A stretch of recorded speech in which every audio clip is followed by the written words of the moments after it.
This is great. Standing room only, practically.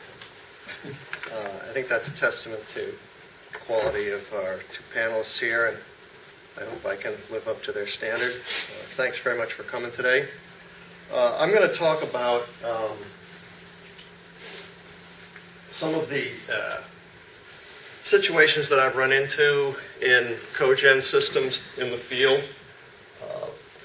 We haven't talked much about the technology directly. Brian did give you that excellent summary earlier in the proceedings. Cogen is basically a box that you stick natural gas into, and out comes electricity and heat. And as Margaret said, most of the boxes that we do that with here in New York anyway are reciprocating engines, which are basically like the engine in your car. In fact, they're almost exactly like the engine in your car. The T-Cogen and E-Gen systems use General Motors V8 engine that's been modified to burn natural gas, for example. But there's always a gap between the theoretical and the practical with any technology.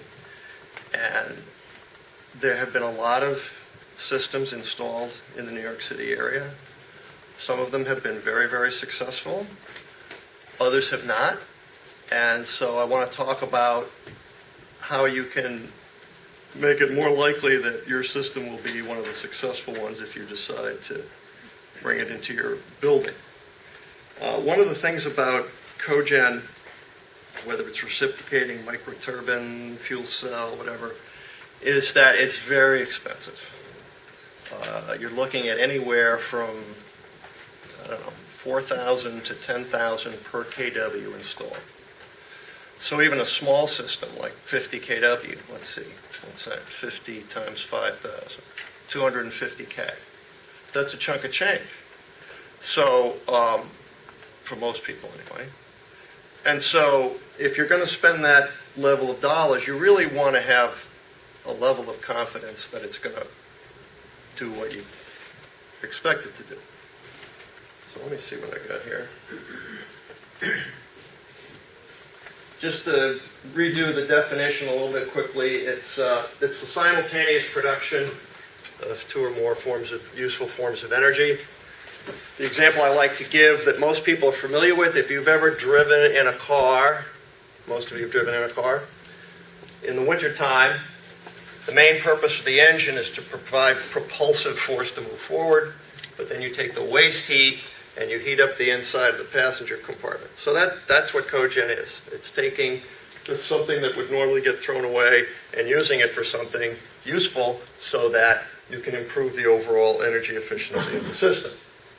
I want to just touch very briefly on two of the main technologies that we see out there. One is, on the right, the engine-driven cogen, which most of you are familiar with. And then also, virtually the same type of equipment can be used to create cooling. Sometimes absorption cooling, but more frequently engine-driven cooling. So you take that same cogen engine and you use it to spin, a compressor, and you get it chilling. So both of those are possible with this kind of technology.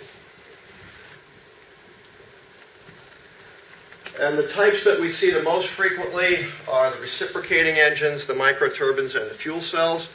Of the three, they're sort of in that order in terms of cost per installed kW as well, with fuel cells still being the much more expensive.